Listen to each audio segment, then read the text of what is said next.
వినాయక చవితి వస్తే చాలు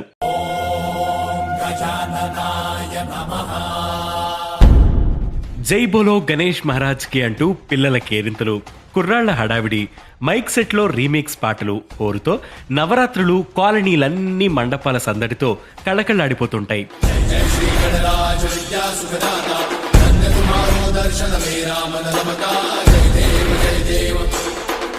మరి మన భారతీయ సంస్కృతిలో భాగమైన ఈ వేడుకలు ఎప్పుడు మొదలయ్యాయి, ఎందుకు జరుపుకునేవారు, ఈరోజు అనగనగాలో తెలుసుకుందాం.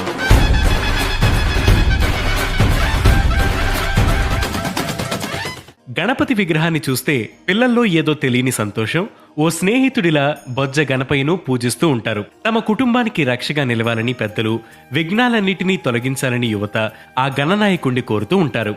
ఇలా అన్నీ కలగలిపి గణపతి నవరాత్రులనేది చాలా మందికి ఎమోషనల్ గా మారిపోయింది.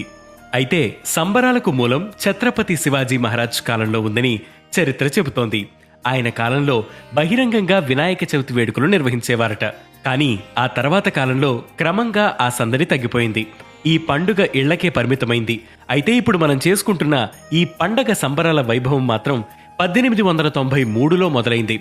All thanks to Balgangadhar Tilak. సిపాయి తర్వాత దేశంలో బ్రిటిషర్లపై వ్యతిరేకత, స్వాతంత్ర పోరాట స్ఫూర్తి క్రమంగా విస్తరించడం మొదలైంది. దీనిని భంగం చేసేందుకు బ్రిటిషర్లు చేయని ప్రయత్నాలంటూ లేవు.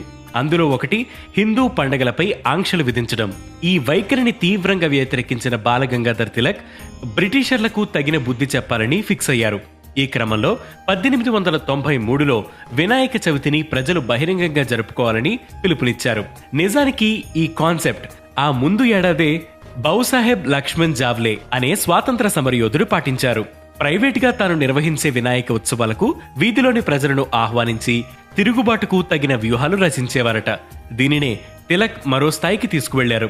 ప్రజల్లో ఐక్యత తీసుకొచ్చేందుకు, కుల వివక్షతను పాలద్రోలేందుకు, అందరిలో స్వాతంత్ర పోరాట స్ఫూర్తిని నింపేందుకు తిలక్ ఈ గణపతి నవరాత్రి ఉత్సవాలను ప్లాన్ చేశారు. స్వరాజ్యం నా జన్మ హక్కు అని నినదించిన తిలక్ వీలైనంత గ్రాండ్ గా ప్రజల మండపాలను ఏర్పాటు చేసి నవరాత్రులను జరుపుకోవాలని ప్రోత్సహించారు. ఆయనే స్వయంగా వేడుకలను కూడా నిర్వహించారు. ఆటపాటలు, భజనలు నిర్వహించడమే కాక ప్రజల్లో ఉద్యమ స్ఫూర్తిని నింపేలా ప్రసంగాలు నిర్వహించేవారు. అలా మహారాష్ట్రలోని పూణేలో మొదలైన ఈ గణపతి నవరాత్రి వేడుకలు క్రమంగా దేశమంతటా విస్తరించాయి.